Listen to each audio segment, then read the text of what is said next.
One way to think about system architecture is the DNA of the system, whether it's mobile payments or a power grid design or new electric vehicle. We're interested to understand what are the sort of foundational decisions that lead to the system being designed as such, and frankly, its ability to compete in the market. As one example of that, a colleague of mine, Carlos Gorbea, did a study of electric vehicle architectures and found that there's really 7 different architectures in that market when you think about hybrids and battery electric vehicles. Whether, for example, you have an engine that is connected to some of the drive wheels, but you have electric motors driven by batteries connected to other drive wheels, or by contrast, whether you have an engine who only exists to charge the battery and is disconnected from the driveline otherwise.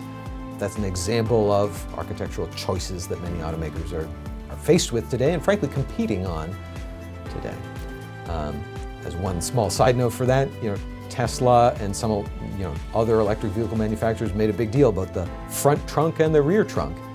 That wasn't the case for the first generation Toyota Prius. They went looking for sort of where can we take an existing vehicle and repackage it as an electric vehicle.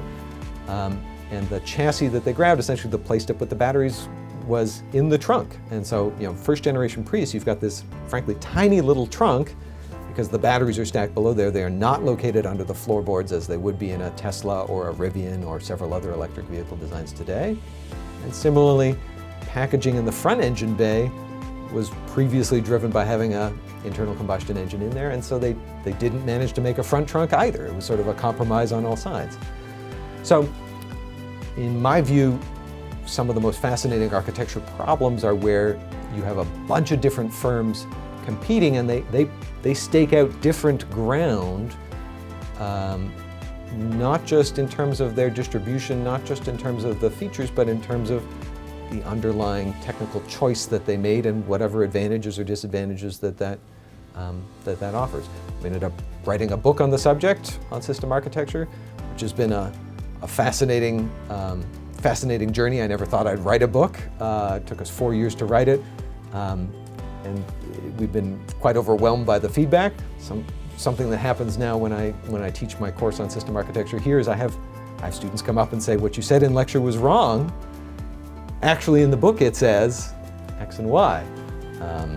And figuring out how to frame nuance around that has frankly changed my teaching style with the book. But I think this is a big part of what we do from a research perspective is trying to encode what we've learned from research for practice and then figure out what are the channels, what are the means by which we make that available for folks.